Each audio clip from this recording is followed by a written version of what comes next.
Hola, buenos días, queridos amigos. Buenos días a todos. Buenos días cuando despierten algunos. Y a los que ya están despiertos, pues feliz sábado y cosas buenas para todos. Hoy me he detenido un momentito en el camino. Bueno, pues ya me veis aquí con mis atuendos de bicicletero. Y me detuve un momentito porque quería transmitir un pequeño mensaje a vosotros. Me he alejado un poco del camino, el camino está en esa dirección, hacia allá, y me he alejado para no tener interrupciones, para, bueno, para charlar con tranquilidad en un momentito, porque creo que es importante lo que os voy a compartir. Yo pienso, amigos, pienso, siento, percibo de alguna manera, lo percibo de alguna manera, que hay que tener, hay que tener un aliado. ¿Esto cómo se entiende? Sí, bueno, pues en este juego, en esta batalla, vamos a llamarle así, que es la vida, hay que tener un aliado fuerte que nos ayude a paliar las dificultades y todos los retos que enfrentamos nosotros a lo largo de nuestras vidas. Y yo no voy a hablar absolutamente nada que yo no conozca y que yo no haya vivido. No voy a hablar de ninguna teoría, bueno, no sé. Claro que uno, pues cuando se forma una idea y tal, ahí hay una influencia de las cosas que uno ha leído, de las cosas que uno ha escuchado, todo eso, pero más que todo de lo que uno ha vivido es donde yo creo que salen las lecciones más poderosas. Ese aliado, amigos, queridos amigos, se llama la aceptación. La aceptación, ese es el aliado más importante que creo que tenemos. ¿Y por qué os digo esto? Porque hay muchas veces que se confunde lo que es la aceptación con otras, no sé cómo decirle, ¿no? Con otras cosas. La aceptación para nada, para nada, para nada estoy hablando de conformismo. No estoy hablando de resignación. No, no estoy hablando de eso. Estoy hablando de aceptación y de decir, en lo adelante, yo me propongo que todo lo que ocurra en mi vida, yo lo voy a aceptar. Os aseguro que es un buen aliado. Lo voy a aceptar. Quiere decir, voy a decir, vale, pues bienvenido a mi vida. Esto que ha ocurrido.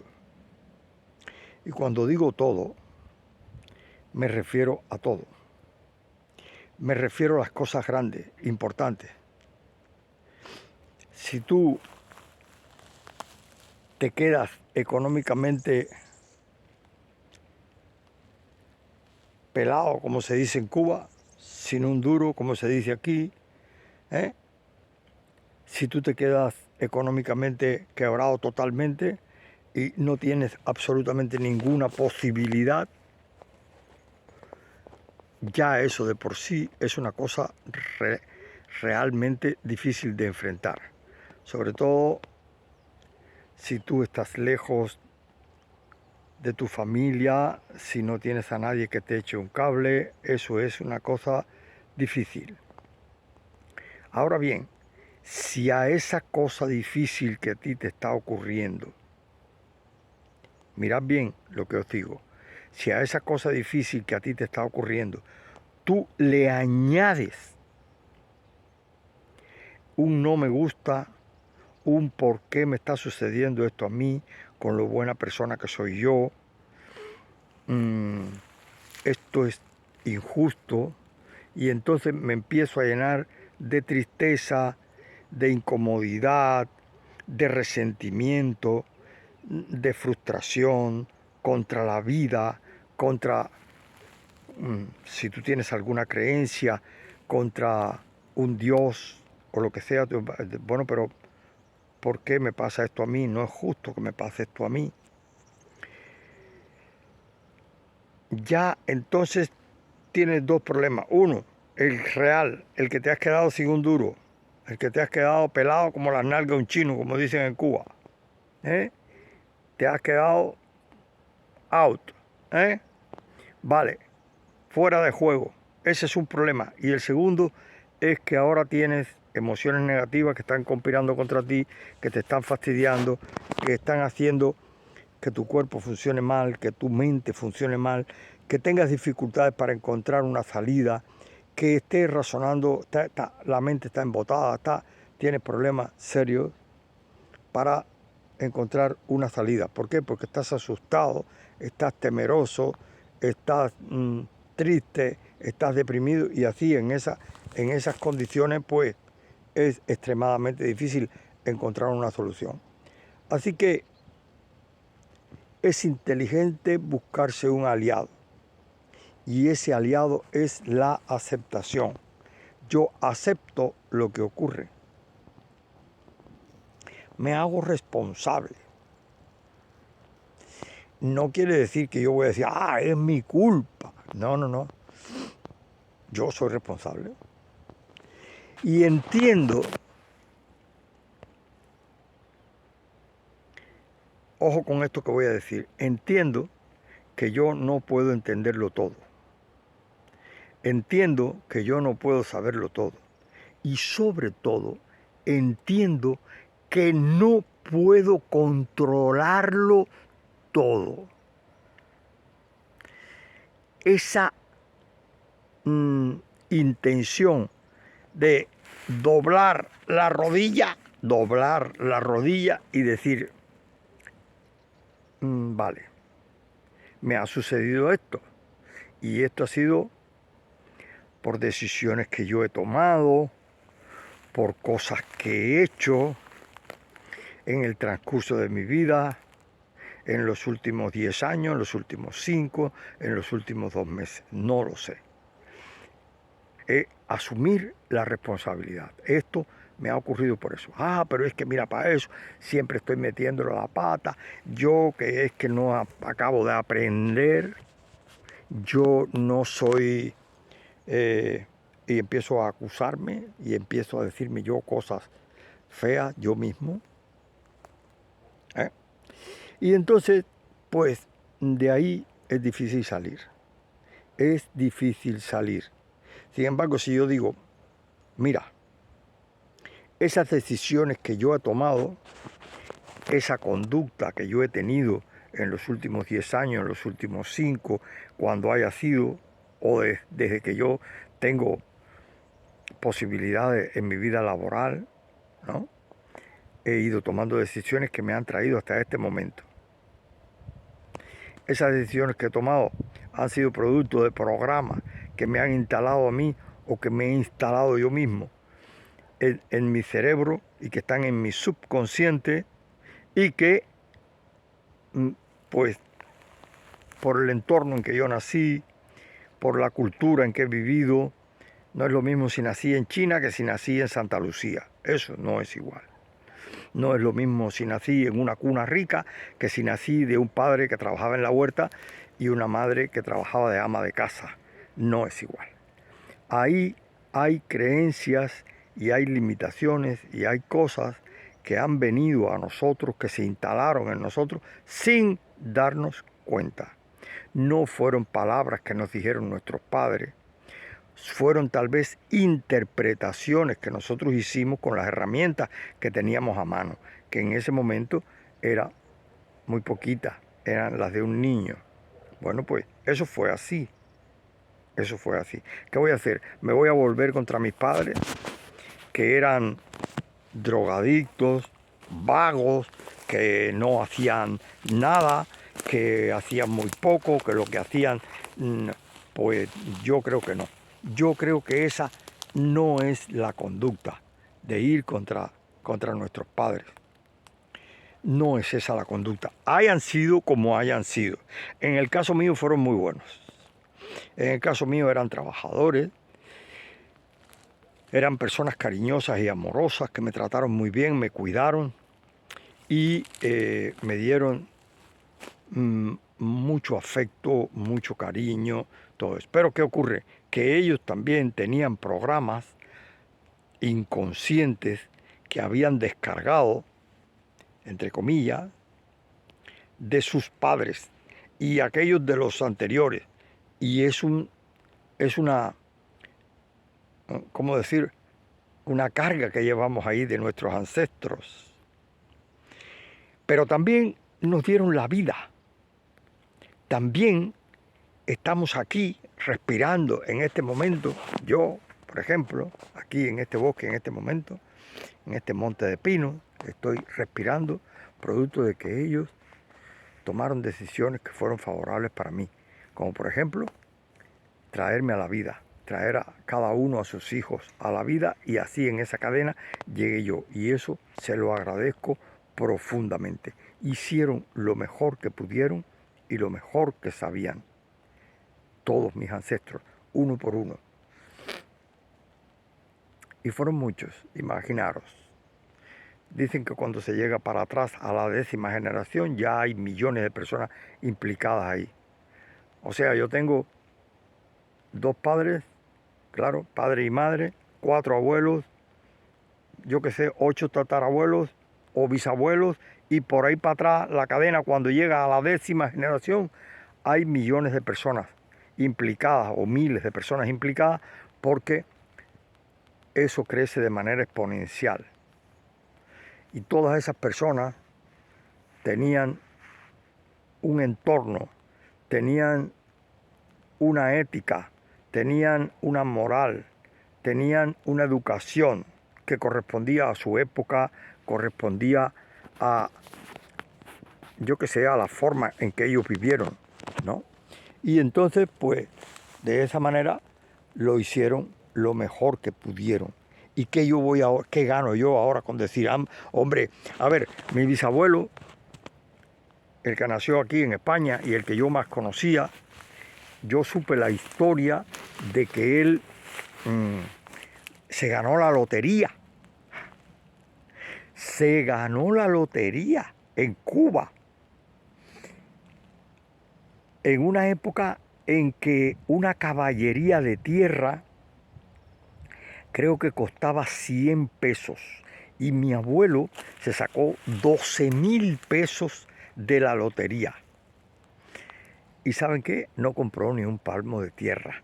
Y mi padre, como que eso le molestaba. Coño, es que el abuelo, claro, era el abuelo de él. Si era mi bisabuelo, pues era el abuelo de él. El abuelo de él podía haber, mi abuelo podía haber comprado algo, pero lo que hizo fue repartirlo entre los compadres. En aquella época los compadres, parece que, bueno, compadre, si usted se ha sacado la lotería, a mí me hace falta que usted me tirara ahí un cable y que me ayudara con esto y con esto otro, y a ver si yo estoy en una situación difícil. Y entonces mi bisabuelo, pues, no compró tierra, y podía haber comprado tierra, podía haberse hecho un latifundista. Y si él hubiese sido un latifundista, tal vez mi abuelo no hubiera vivido en las condiciones que vivió, y entonces mi padre tampoco, y bueno, pues nadie sabe lo que habría ocurrido, pero es un ejemplo que yo puedo daros, ¿no?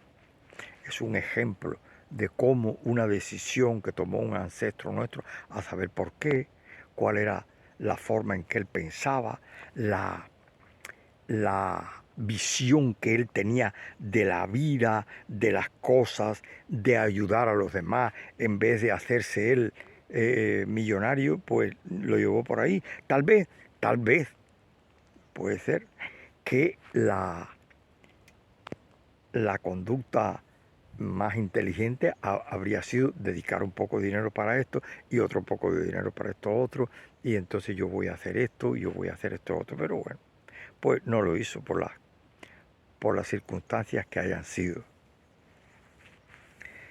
Entonces, ¿qué ocurre? Que esto ha venido así para cada uno de nosotros de una forma determinada. Y cuando éramos pequeñitos, pues entre 0 y 7 años, esa información se grabó mucho, mucho en nuestro inconsciente. Y entonces ha provocado que nosotros sigamos siempre una conducta ante determinadas cosas. Pero bueno, sería un fatalismo y sería un determinismo decir que yo no puedo cambiar eso, que mira para eso, que gente tuve yo de familia, que la manera que pensaba, etc. Y tampoco es esa, yo creo, la conducta. Por eso yo decía lo de la aceptación. Lo de la aceptación. Y de ver cómo yo puedo revertir algunas cosas de esas. Y no ahora, ¿cómo se llama?, obsesionarme con eso, no. Pero sí, tal vez estudiar un poquito, mirar un poquito y buscar un poquito y ver qué pasa. Porque si uno ve qué pasa, entonces observa. Entonces puede ser que la cosa mejore. Puede ser que la cosa mejore. Solamente quería compartir con vosotros esta idea de la aceptación. Aceptar no es ser conformista. Aceptar es decir, mira, me ha ocurrido esto, voy a ver qué puedo hacer. Esa sería la próxima pregunta. ¿Qué puedo hacer? Voy a ver si puedo hacer algo. Y hacerlo desde el amor, hacerlo desde la compasión y la comprensión y el perdón hacia ti mismo. Si fue por algo que tú crees que hiciste mal hecho, vale, pues perdónate. Es lo primero que hay que hacer y decir, mira, lo hice lo mejor que pude. Y voy a ver si ahora puedo hacer algo para remediarlo. Voy a ver si puedo cambiar mi conducta de alguna manera para yo tener un mejor resultado. Voy a ver, voy a intentarlo. Sin resentimiento, sin decir que mira para esto lo que me pasa a mí, que no le pasa a nadie. Yo recuerdo que en algún momento de mi vida he estado con muchas dificultades y yo miraba a los demás, miraba a la gente y me parecía que todo el mundo era feliz, que todo el mundo tenía sus problemas resueltos. Mira qué bien, cómo se ven las personas. Aquel va con su mujer y con su hijo, tienen una vida, seguro que tienen una casa para vivir y yo no tengo. Ay, pobre de mí, que qué sé yo, qué sé cuánto. Eso no trae buenos resultados. No los trae. Yo veo gente, decía yo, veo gente viviendo tan bien y tan tranquilos y tan qué sé yo, pero el hecho de que me sucediera a mí, ¿no? De que me sucediera a mí que tuve problemas económicos en algún momento de mi vida o cualquier otro, estoy convencido que es cualquier otro, ha hecho que yo sacara lo mejor de mí, porque solo sacarás lo mejor de ti cuando sacar lo mejor de ti es tu única opción. Cuando no tienes otra opción, entonces sí sacarás lo mejor de ti. Entonces sí te subirás por una pared de 2 metros si viene un toro que te está cayendo atrás y tú dices después, ¿y cómo me subí aquí? Ah, porque era mi única opción. Esa filosofía, esa comprensión de la vida junto, ¿no?, a otros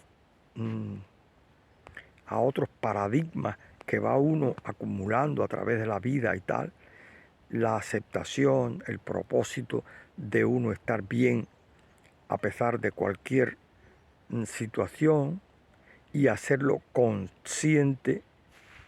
Mirad, haced la prueba, hacedlo. Salid a la calle a observar con un poco de discreción las caras de las personas y vais a observar que la cara de la persona, de la mayoría de las personas, tiene como una tristeza, una mezcla de tristeza con preocupación, con disgusto, con enfado, ese tipo de cosas. No tiene que hablar la persona para que tú te des cuenta de cómo está esa persona. Es solamente mirarle a la cara con un poco de atención.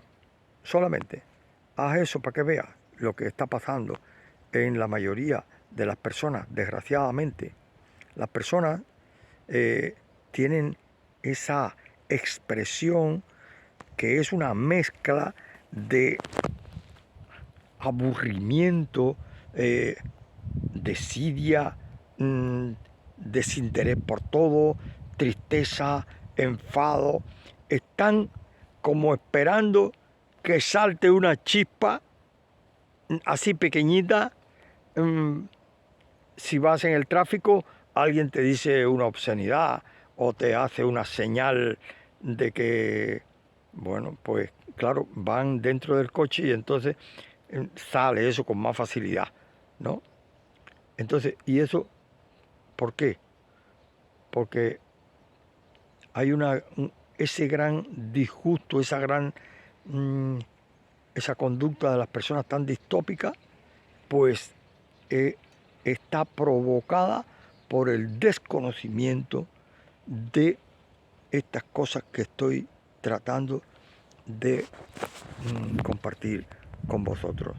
Y eso no quiere decir que uno llegue a hacer todo el tiempo. Hay quien me pregunta, José, pero tú estás alegre siempre, no. Estás despreocupado siempre, no. No te enfadas nunca, no. A veces me enfado, a veces estoy triste, a veces estoy preocupado, sí, a veces. Pero ya yo observo una cosa y es la siguiente: entre enfado y enfado transcurre mucho tiempo. Y cuando me enfado, me dura muy poquito tiempo el enfado. O cuando me disgusto, o cuando me preocupo, o cuando me entristezco. Y todo es producto de una conducta, sistemática, de cambios de paradigmas, de sencillamente decir, esto para mí tiene sentido. Así que no me crean absolutamente nada, sino que llevadlo al día a día vuestro. Y oye, voy a ver si lo que dice José pues tiene algún sentido para mí, a ver si yo voy a ver qué es lo que dice este hombre, tal. Si no, pues no pasa nada. Ni siquiera me lo tenéis que decir, oye, no me sirvió para nada. Si queréis, me lo podéis decir. Y si no, pues nada. Pero sepáis que yo lo hago por dos cosas. La primera de todas es porque me conviene. O sea, compartir me conviene. Expresar lo que yo siento me conviene. Cuando yo lo tengo en mi mente, no ha tomado forma, es un pensamiento ahí, tal vez un poco, qué sé yo, pero cuando lo expreso, las palabras esas toman forma, y si toman forma, lo traigo a este mundo de las formas, y por tanto yo mismo lo grabo más, me lo creo más, lo entiendo más, y entonces por lo tanto me conviene. Y segunda, y también muy importante, y es porque siento cada vez más respeto por cada una de las personas y por vosotros en particular, mucho, mucho respeto, admiración y cariño. Que tengáis todos un día muy, pero que muy feliz.